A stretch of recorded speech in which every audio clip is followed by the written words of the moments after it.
Hello everyone. నా పేరు కుమార్. మీరు చూస్తున్నది తెలుగు డేటా హబ్. ఈ రోజు నుంచి మన ఛానల్‌లో పవర్ బిఐ మీద వీడియోస్ చేయడం జరుగుతుంది.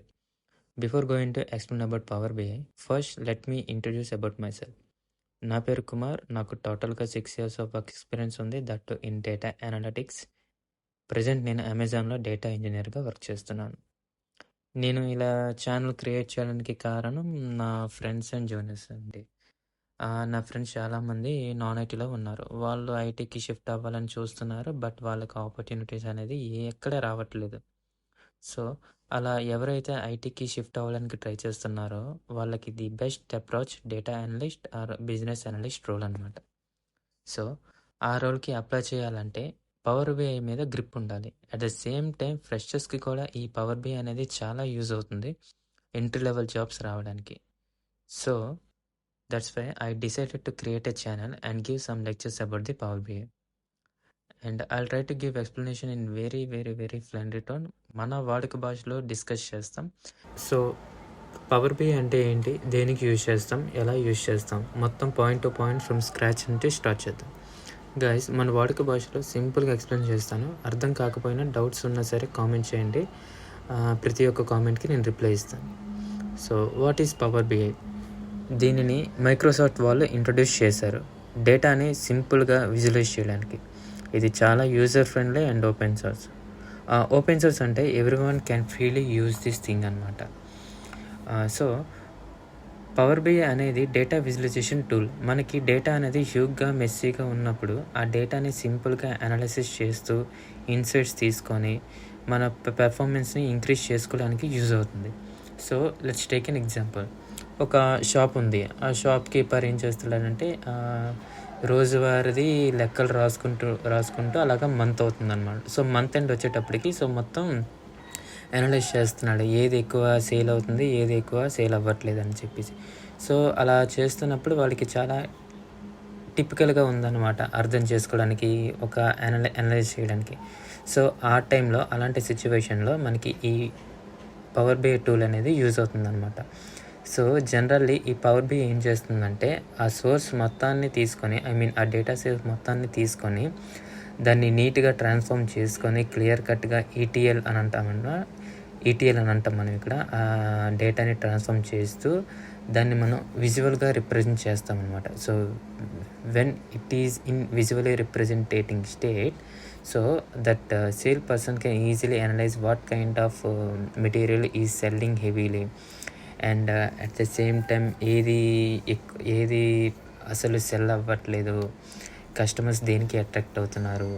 At the same time insights ఇస్తుంది కదా. ఇన్సైట్స్ అంటే మనం ఏ ప్రోడక్ట్ని బాగా యూటిలైజ్ చేసుకుంటే ప్రాఫిట్స్ బాగా వస్తాయి, ఏ ప్రోడక్ట్ వల్ల లాస్ వస్తున్నాయి, ఇలాంటి ఎక్సెట్రా థింగ్స్ అన్నీ మనం ఈ డేటా విజువలైజేషన్ ద్వారా యూజ్ అవుతుందన్నమాట. సో ఇదే major advantage of power BI. So ఇప్పుడు ఈ పవర్ బిఐ అనేది ఎలా వర్క్ చేస్తుందంటే, సో ఫస్ట్ ఈ డేటాని మనం ఈ విధంగా విజువలైజ్ చేస్తామన్నమాట. Like pictorial representation, at the same time graphs, at the same time charts, ఇంకా ట్రెండ్ అనాలిసిస్, ఇంకా ఫోర్కాస్టింగ్, ఇంకా సమ్ టైమ్ జియోగ్రఫికల్ లొకేషన్స్, ఇంకా వేరియస్ కైండ్స్ ఉన్నాయన్నమాట.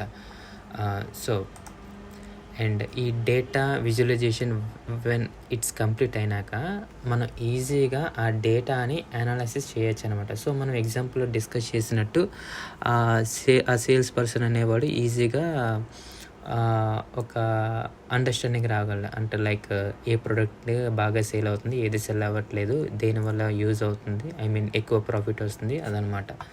సో ఈ డేటా అనాలిసిస్ అనేది బాగా ఈజీ అవుతుంది. So before going to do the data visualization, first we need to transform the data అనమాట. సో మనకి ఈ విధంగా రా డేటా వస్తుంది. ఈ రా డేటాని మనం ఈ విధంగా గ్రాఫికల్ అండ్ పిక్టోరియల్ రిప్రజెంటేషన్స్ ఇస్తూ మనం డేటాని అనాలిసిస్ చేస్తామన్నమాట. సో వన్స్ డేటాని మనం ఈజీగా ట్రాన్స్ఫర్ చేసినాక మనం ఆ డేటాని కొన్ని మోడల్స్గా క్రియేట్ చేస్తాం. లైక్ మోడల్స్గా క్రియేట్ చేస్తాం. దాన్ని నేను రాబోయే క్లాసెస్లో క్లియర్గా ఎక్స్ప్లెయిన్ చేస్తాను. వన్ ఈ data model is completed, we will go into data visualisation tool అనమాట. సో ఈ 3 థింగ్స్ని కలిపి మనం పవర్ బిఐ డెస్క్టాప్ అంటాం. Most of the 80% of the ఈ స్కిల్ అనేది ఈ పవర్ బిఐ డెస్క్టాప్ మీదనే ఉంది. ఇదే మనం ఎక్స్ప్లెయిన్ చేస్తాం క్లియర్ కట్గా. లైక్ మన ఈ 15 days ఆఫ్ కోర్స్లో మేజర్లీ 13 days ఓన్లీ ఈ పవర్ బిఐ డెస్క్టాప్ మీద వర్క్ చేస్తాం అనమాట. So once it's done, we will be used with Power BI Cloud.